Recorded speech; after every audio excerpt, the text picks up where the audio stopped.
I've been gone for a week and came back yesterday evening, and I'm excited to do an update for the garden and get back into the garden.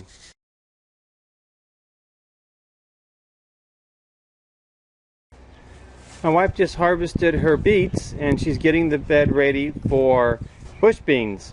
This is a 32-inch wide box that she's built. And so what she's done here is she's added pre-plant fertilizer and the Mittleider weekly feed. She's just turning it in by hand, and this will get the soil ready for her to plant the seeds tomorrow morning. You notice that she's using her existing gardening bed with the soil that she's been working for the last 7 years. It's wonderful soil, it's nice and light, it's beautiful soil, and it's very easy to work. The plants will grow very well in here, especially with the Mittleider weekly feed and pre-plant fertilizers. She's going to be planting her first row of beans about 2 inches from the side here, just like we would do in a regular grow box, and then about 12 inches in for her second row. She'll lay a watering line down the center. So she really has what we would consider two 18-inch beds next to each other. She won't have much room in between for light and air, that we are going to be able to make 4 rows, 2 rows here and 2 rows on the other side for planting. So she put her ½ ounce of weekly feed down this watering row and a ½ ounce of weekly feed per linear foot down this watering row.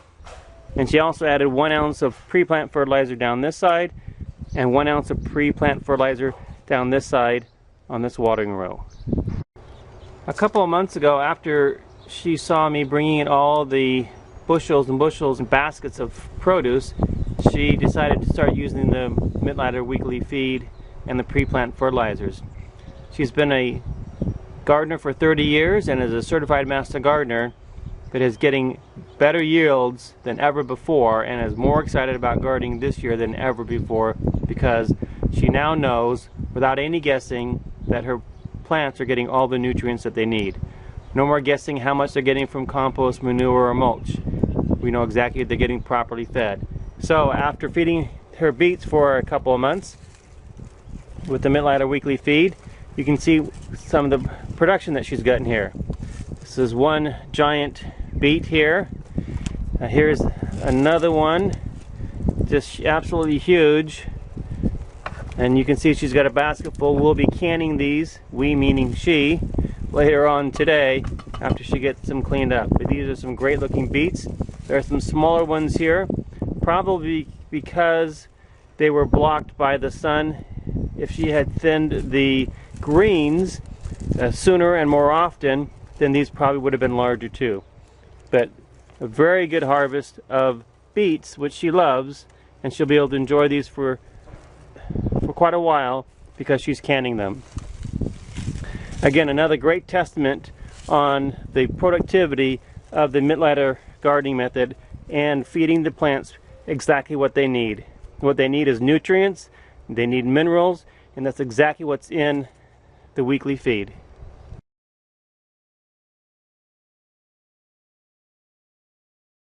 First thing you notice is that we removed all the sugar snap peas. They were ready to be pulled out. We removed the bushes. We'll get them out of the garden area. Here we have the bucket of sugar snap peas that we harvested, and we'll let these dry in here. And then these are all heirloom sugar snap peas. These were from my wife's sugar snap peas from last year, and you can see we have lots and lots of sugar snap peas here, thousands of peas that we'll be able to use for next year and to share.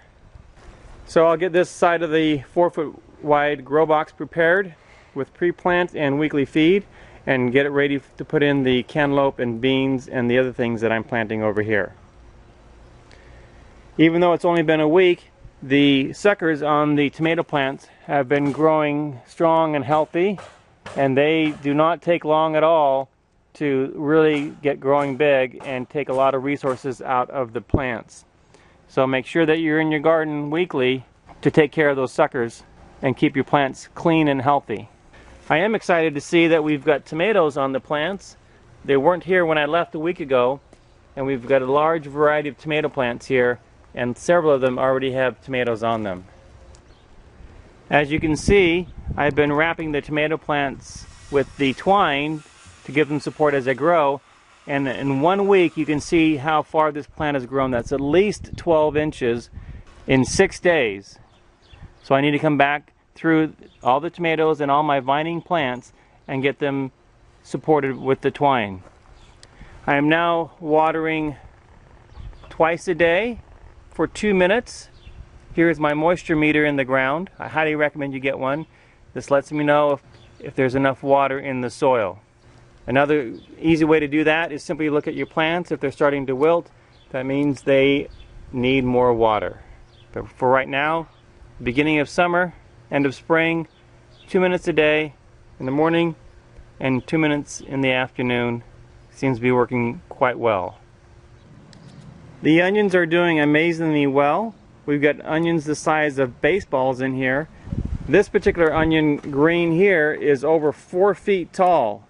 Somebody mentioned on one of the comments of a previous video that if you cut the greens and leave them short, that the bulbs will get bigger. So I started doing that, but I didn't want to just cut them and just throw them away. I've cut the greens shorter as people have needed the onions. However, even without cutting them, the onions seem to be growing quite well. I mean, the size of these onions is just huge. I planted these onions before, and I have another video on this from I think 2 years ago, and they were not nearly the size that they are this year. But these onions are just giant. The beans are doing quite well as far as growing up. They're finding their way up. I started them up the vines, and they just keep winding themselves up. We're all the way up here to the top already. I didn't even notice that till just now. So these beans are going great. I'll probably have to let the rope down and then maybe bring them over and let them vine back down.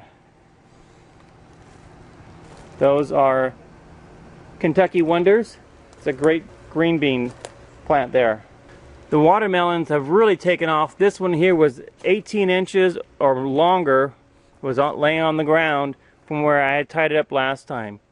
Now, one thing about watermelon, there are lots of suckers, and if you just want to grow them vertically, you got to make sure that either you're going to take these suckers off right here, or that you provide twine for them to go up. Now, when you're going to prune your melons, you want to prune the suckers only after you get fruit on them. And so if there is fruit on one of these suckers here, I will cut it off at the end just past the fruit. That way I get the fruit without the plant continuing growing out that vine. But here's another one right here. This is, since I last was here, you can see that's at least 2 feet tall in 1 week using the Mittleider weekly feed. Here we have the 2 cantaloupes that were damaged when we took out 3 from the pot. They're growing well, but again, compared to the one that was not damaged at all, it's quite a bit larger. Over here, I've got my cucumbers growing. You can see right down here, they're doing well. Everything seems to be growing exceptionally well all the way down the row. I've got some Brussels sprouts I need to harvest in here. I'm very excited for that. Love Brussels sprouts, and so I will be enjoying those this week. My peppers are doing wonderful. Here's some lilac peppers here. They're growing great. Here's a big Bertha pepper, doing excellent. I did have an infestation of aphids on here, but I sprayed some soapy water on it and took care of the problem immediately. Here's a nice red beauty pepper right in here, and this was very small when I left a week ago. The red potatoes are growing great, and they were growing so fast and so big they were really taking up the aisle here. So as you can see, I added some supports here, and this is in the Mittleider gardening book, to kind of help keep these inside the grow box.